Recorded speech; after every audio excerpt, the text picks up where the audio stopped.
Muito tempo depois, voltei, acabei precisando viajar, cortei o cabelo também. Deixei meus fãs esperando aí, né? Mas enfim.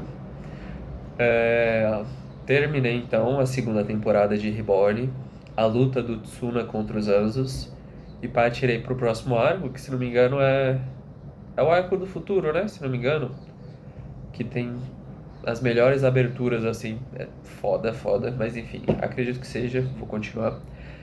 Mas acho que hoje eu vou falar um pouco do design de personagens, que eu queria ter falado já no outro episódio, né? Mas ficou meio comprido demais, ficou muito longo, né? Então ia se estender mais ainda.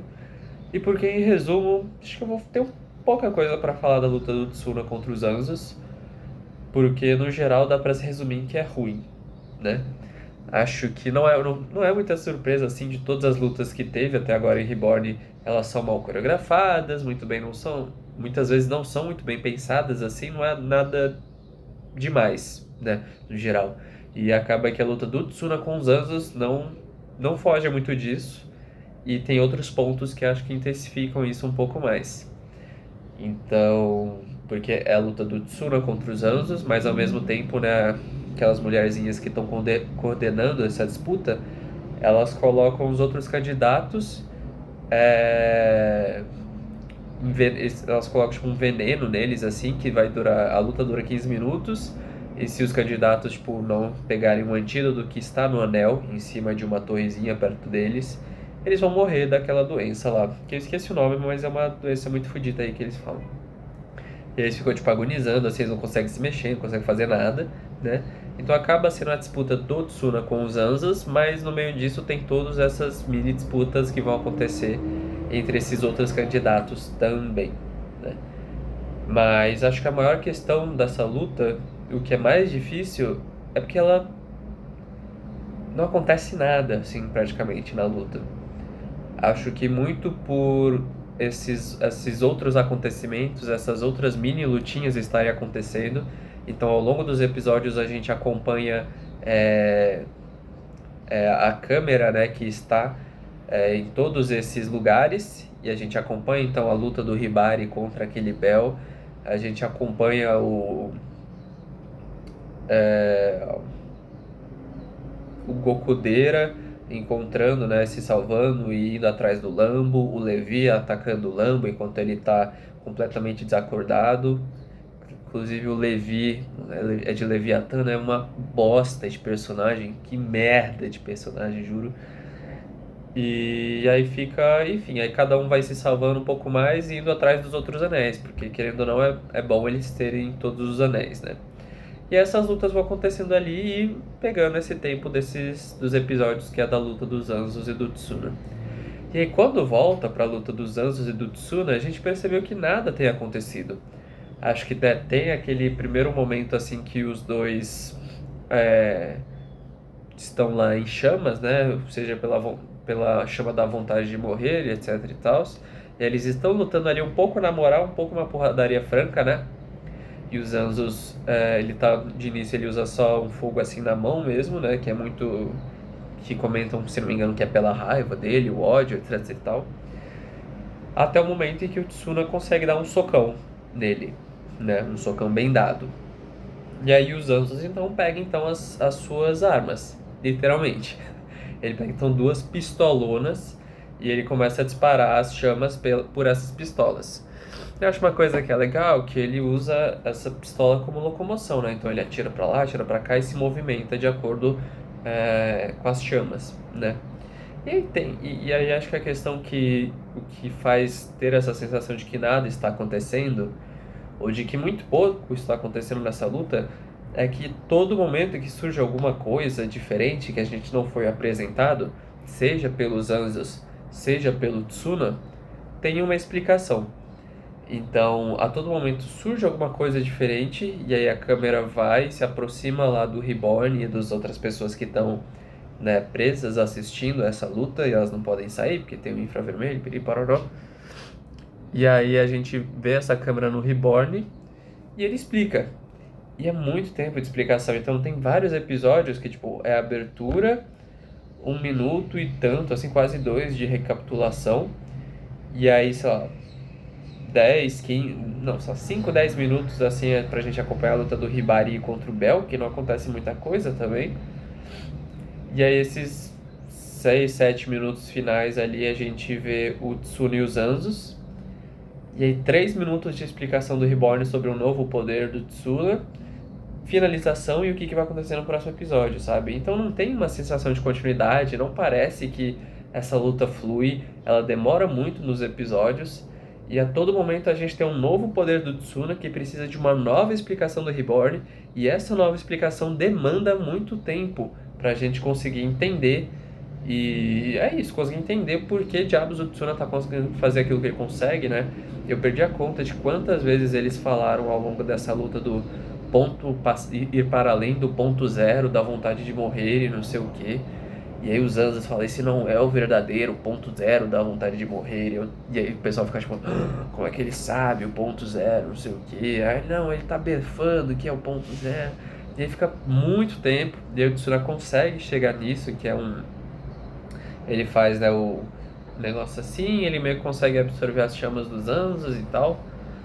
E eu não tomar dano, e aí tem uma explicação do Reborn, que tem um ponto zero, tem um ponto que ele tava antes, é o ponto neutro, o ponto que ele tava lá quando ele tirava as roupas e tal, e aí tem um ponto abaixo disso que é meu ponto zero, que ele tá muito calmo e coisa assim. E aí no meio dessa luta, o Tsuna com a sua super intuição, ele muda então o ponto zero pra isso aqui. Acho que é o clássico, né? Eu gosto disso. Se eu fizesse gol e comemorasse, seria assim. E aí, depois disso, ele consegue transformar, tipo, eu não lembro já os nomes desses pontos zeros para além. Esse é o, acho que é o ponto zero Kai, né, o melhorado. E aí tem o para além do limite do não sei o que ele consegue fazer gelo. Então ele congela as chamas dos Anzos. Enfim, é isso, parece que não acontece muita coisa. Acho que toda hora tem essa cena, tipo, do Tsuna parecer que vai tomar uma porrada ou que vai perder. E aí todo mundo fica, tipo, muito sério, assim, o Reborn fica. Aí no final dá tudo certo e ele faz. Isso aconteceu só umas trocentas vezes ao longo dessa luta. E o Reborn também tendo que explicar os poderzinhos e o que o Tsuna está evoluindo também aconteceu trocentas vezes nessa luta, o que pouco, o que de fato deixa a luta estática, porque muito tempo tipo, o Tsuna só ficou assim, com a trilha sonora, né, tocando de fundo e o Reborn explicando, e aí depois que ele, né, conseguia fazer qualquer merda ali que fosse, ele melhorava, e aí até o ponto que ele conseguiu congelar os Anzos e a chama dos Anzos. Mas não acaba aí, porque tem todas as lutas ali secundárias acontecendo, que também são pouquíssimos interessantes. Acho que no fim das contas parece que nada acontece em todas essas lutas. E no final os caras do Varia conseguem pegar todos os anéis ali, chantageando e usando das miragens, né? Daquele arcobaleno deles, o roxinho. E aí eles entregam então o anel para os Anzos. Entregam os anéis para os Anzos, né? Os anéis vão lá para os Anzos. E ele consegue se descongelar e ele vai e coloca o anel aqui no dedo dos Anzos, mas o anel vai e o rejeita, certo? Assim, no meio disso tudo, o Dino, né, ele traz aquele maluco que não para de gritar. Nossa, ele grita pra caralho. Ele fala, ai! Toda hora ele fala assim, né, o maluco da espada lá que enfrentou Yamamoto, esqueci o nome dele, mas sei lá pra que ele traz esse porra, né? Sinceramente, é só pra gente ter um pouco do background dos Anzos, que eu achei que seria mais interessante do que fosse, mas não é. Basicamente, depois que ele é rejeitado, né, pelo Anel Vongola, aí conta um pouco da história dele, conta um pouco daquela vez que ele tentou dar aquele golpe, né, de estado lá na máfia e virar o 10º, e derrotando o nono e tudo mais. E aí, basicamente, os Anzos, ele parecia ser um filho do nono com alguma mulher mais pobre, né? Então talvez um bastardo, coisa assim. Mas aparentemente não, ele só é um qualquer, era um moleque pobre qualquer que teve por algum motivo o poder da liberação das chamas da vontade de morrer. E aí o nono simplesmente acolhe ele, falando que é o filho dele. E aí tem um time skip muito esquisito, que acho que ajudaria um pouco a gente a entender a personalidade dos Zanzas, do porquê que ele é esse mimado, esse viciado em poder, esse babacão, que acho que em alguma medida faz sentido a gente pensar nessa linha da trajetória de alguém que vivia na miséria, na pobreza, e chegar até um ponto em que ele quer subjugar todas as outras pessoas e está nessa posição de poder, certo?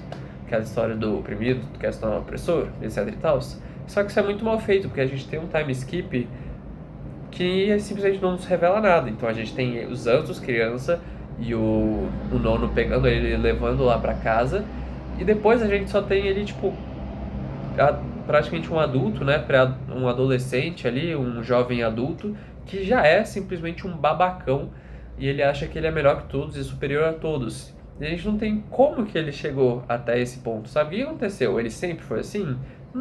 É inato? Ele nasceu desse jeito? Então fica esquisitíssimo assim, acho que poderia ter sido feito algo melhor pra gente entender esse personagem que é os Anjos, porque querendo ou não ele tem algum aspecto de ser interessante, um personagem interessante, mas acaba sendo só isso, então fica algo meio esquisito, tipo, ele era um moleque pobre, miserável, que foi pego pela máfia pra viver com a máfia por causa do seu poder, e aí a gente só simplesmente sabe que depois ele vira um grande babacão e que ele se acha melhor que todo mundo.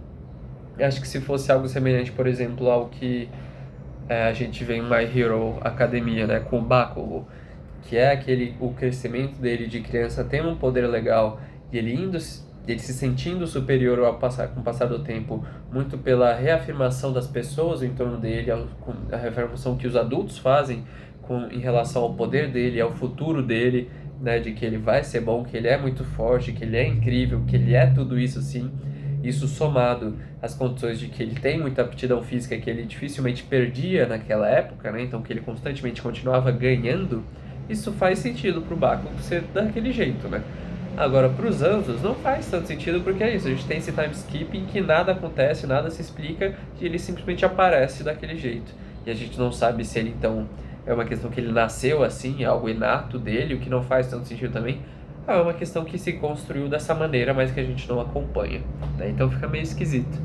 Enfim, no fim das contas ele não pode ter então o anel. E aí quem ganha é o Tsuna e os amigos, certo? E, e aí tem um pouco dessa história, né, de ele não ser filho do nono e toda aquela briga ali de é Squalo, o nome do espadachim, que ele fala que ele o que mais admirava era toda essa raiva nos Anjos, besta também, mas enfim, que ele admirava isso. E o Squalo que escutou tudo isso e que ele entendia toda essa raiva. Então, no fim das contas, os Anjos é um moleque mimado que parece que ele tem muitas questões de daddy issues, né, de não ter um pai e tudo mais, mas é o que a gente consegue imaginar e que isso que faz ele querer dar aquele golpe de estado e tomar a máfia pra ele. Em resumo é isso, nada acontece, mas é uma luta bem ruinzinha. E aí acho que queria apontar duas coisas então, que é o design de personagens e trilha sonora. Gente, a trilha sonora de Reborn, ela é ok, é legal, mas ela é usada de maneira muito excessiva, cara. Tipo, todo episódio parece que eles usam todo o arsenal que eles têm de trilha sonora, sabe? Acho que são pouquíssimos os minutos, os segundos que se tem em que não há trilha sonora. Todo momento alguma trilha está acontecendo, e isso é muito ruim. Tipo, é muito ruim. Acho que uma trilha sonora boa é um pouco aquela que não só combina e em alguma medida consegue intensificar a emoção daquilo que está acontecendo, da emoção que é para passar naquela cena que está acontecendo, né? Mas ela consegue se mesclar muito bem com o ambiente, com o que a gente está vendo, com o que a gente está assistindo, ao ponto que a gente sabe que ela está ali, mas ela não toma, tipo, ela não toma toda a cena, sabe? Ela não toma toda a nossa atenção, a nossa percepção daquilo que está acontecendo. E em Reborn isso acontece muito, porque toda hora tem uma trilha e uma trilha é diferente de alguma situação específica de comédia, de tristeza, de tensão, de suspense, de ação, de vitória. E toda hora tem uma trilha sonora que ela tipo, simplesmente toma toda a cena, porque a gente já sabe que ela vai acontecer e é a mesma de sempre, né? Não tem uma atualização de trilha sonora. E algumas são boas, outras nem tanto, então acho muito excessiva a trilha sonora de o uso dela, né, de Katekyo Hitman Reborn. Ela tá acontecendo a todo momento, né, a todo momento. E assim, só uma coisa que eu esqueci de comentar, né, que depois disso tudo, né, dos anéis, os Varia, tipo, eles chamaram os capangas dele pra irem matar toda a família do Tsuna, assim, e todo mundo que tava envolvido com ele.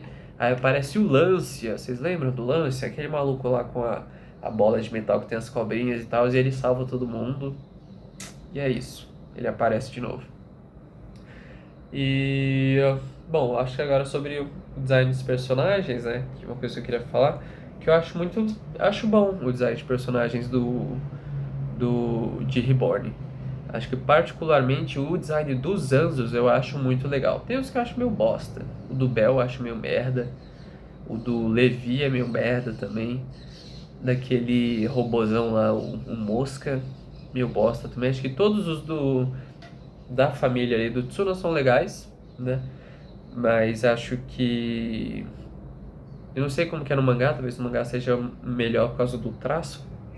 Mas dá pra ver que a autora ela tem uma questão de um senso estético muito legal, né? Então os designs de personagens são muito legais, são muito estilosos.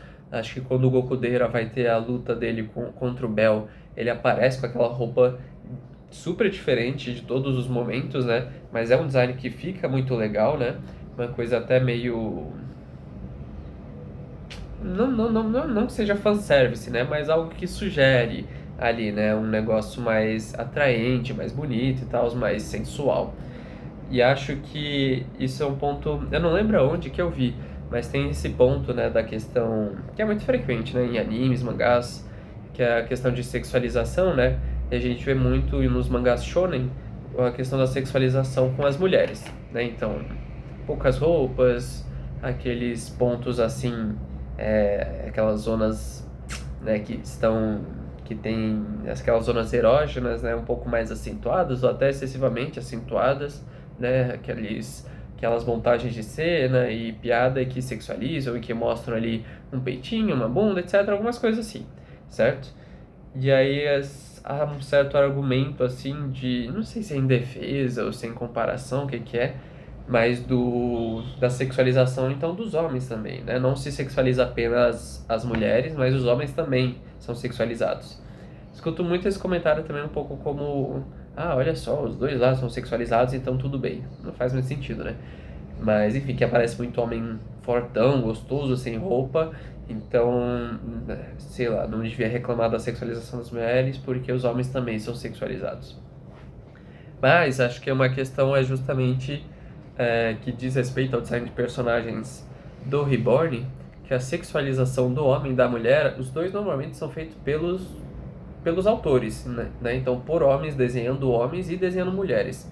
O que eu quero dizer com isso é que a sexualização, a hipersexualização dos homens, eles acontecem no ideal masculino, né? Então, o cara que aparece fortão, sem camisa e os caralhos, ele está sendo sexualizado? Sim, sexualizado, né? Sim, ele está sendo, mas a questão é que ele está sendo de acordo com a expectativa masculina, né? Então, com o ideal masculino. Então, é isso. Tipo, você vê os caras indo na academia, querendo ficar fortões daquele jeito também. Então, é uma sexualização que acontece, mas diante da visão masculina, né? E aqui em Reborn, sendo uma autora, a gente vê que não tem nenhum até agora, não teve um personagem que atende essas expectativas de sexualização masculina, né? De um corpo grande, forte, musculoso, sarado, que aparece sem camisa, né? Que é um cara inabalável e coisa assim, né? O Tsuna é um protagonista muito bosta, no sentido de ele ser um bostão, né? Não de ele ser mal feito, mas de ele ser um bostão, bunda mole. E não só isso, ele é um protagonista que ele é magrinho, né? Ele é magérrimo, ele é franzino, ele é pequeno, ele tem uma cara de bobão, mas aí quando ele fica com a chama, né? Não, com a chama da vontade de morrer, não com a bala do Reborn, mas com as luvas, né? Aí ele torna um pouco um aspecto mais sério, né? Uma cara meio de modelo e tal, né? Mas não só ele, mas todos os protagonistas, né? O Gokudeiro, o Yamamoto, o Hibari, todos eles seguem esse mesmo perfil. Nenhum é musculoso pra caralho, nenhum é forte pra caralho, nenhum aparece sem camisa todo trincado, sabe? Todos são magérrimos, magrinhos, são mirrados, são franzinos, mas eles são esbeltos, são esguios, né? Que acho que essa é a diferença de um ideal de corpo, né? Mas também de personagem, mas desse ideal de corpo dos homens para as mulheres, né? Então acho que não é coincidência que até agora em Reborn não aparece, eu não lembro se vai aparecer, acredito que não vai aparecer nada nesse contexto do que eu falei, né? De ser um cara fortão e tal, assim, como tendo essa grande referência, né, de ser o protagonista de alguma coisa. Acho que todos sempre vão continuar assim, esbeltos, magros, é, né, franzinos, assim, né? Então estão sempre ali muito de acordo com, é isso, algo mais próximo do ideal de corpo que as mulheres veem para os homens e não tanto justamente, e é claro, esse ideal não é regra, não é para todo mundo, não é que eu tô querendo dizer que é universal, coisa assim, mas ele acontece ali de alguma maneira e ele transparece na história, né? Acho que tem outros mangás shoujos onde o par romântico ali da protagonista, ele segue um pouco mais essa linha, né? Então talvez pode ser algo também mais que diz mais respeito ao Japão necessariamente, né? Ou ao gosto de um corpo masculino das japonesas, enfim, etc e tal, mas outra questão, né? Mas isso aparece em outros mangás shoujos também. Por outro lado, nos mangás shonen aparece muito mais isso que eu falei, né? Os caras fortões, etc e tal, né? Fisicamente fortões, né?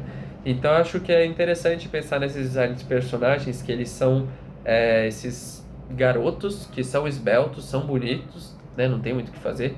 E eles se vestem bem. Acho que tem alguns detalhes que a caracterização do design deles, da roupagem deles, dos outfits deles são legais, são estilosos, né? Então eles estão ali com aquela correntinha, né, que fica, né, quando você está usando calça, que acho que foi um pouco trend há uns anos atrás, ou continua sendo, sei lá, mas aquela corrente que se prende ali no lugar do cinto, e os anzos também muito estiloso, com aquelas plumagens e tal, um negócio meio que remete a algo indígena e o sobretudo.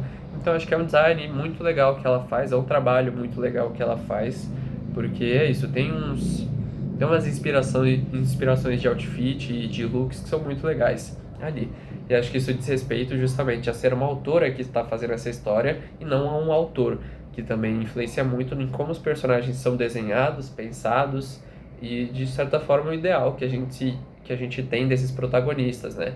Então, seja um desejo de como que eu quero que eles sejam, né? Que esse homem ideal seja, que esse personagem ideal masculino seja pura e simplesmente por questão de gosto e de preferência, assim, de um corpo de certa maneira ou de outro, mas é isso que diz respeito a quem é essa autora, da onde que ela está escrevendo, e eu acho que isso é interessante, acho que isso é um ponto legal de Reborn, dos personagens serem majoritários, agora tem a Chrome, né, mas de praticamente só ter homem nessa história, de todos eles não serem não estarem de acordo com esse ideal de masculinidade, né? Com esse ideal de um corpo masculino, né? Com esse ideal de força, de músculo, de ser grande, né? E também, querendo ou não, com esse ideal de uma certa personalidade, né? Que não é aquela personalidade inabalável, que é, às vezes, algo meio nihilista também, né? Então é isso, a gente tem um personagem que ele é franzino, magérrimo, pequeno e um bunda mole, o que acho que vai de completo oposto em relação aos protagonistas de shonen, principalmente naquela época, né? Que Reborn, o mangá, quer dizer, o anime é de 2006, mas o mangá é de antes, né? Não sei exatamente quando, mas enfim, ali dos anos 2000, talvez até 1900 e pouco, um pouco antes assim, mas que ali os protagonistas de mangás shonen naquela época eram principalmente esses caba muito forte, né? Então acho que é legal ver essa contraposição desses ideais de corpo e de personalidade e masculinidade na obra. E acho que no geral é isso, os desenhos, os designs, os outfits dos personagens de Reborn são muito legais, o que me deixa curioso para ver no mangá como é que é o traço dela, né? Eu até tentei pesquisar, mas recentemente rolou um rolê de terminar, né, de acabar com todos esses sites piratas de mangá. Não sei se existe alguém souber, nossa, não me conte. Se alguém souber, não me conte, que eu não quero saber como é que eu posso ver esses sites aí para eu dar uma bisoiada. Eu posso pesquisar no Google também, mas eu queria ler, né? Mas enfim, o que eu via o que eu vejo de vez em quando acessava, ele não existe mais. Então, fica por isso, né? Mas é isso, Reborn continua ruim, não tem o que fazer, e vamos ver a próxima temporada.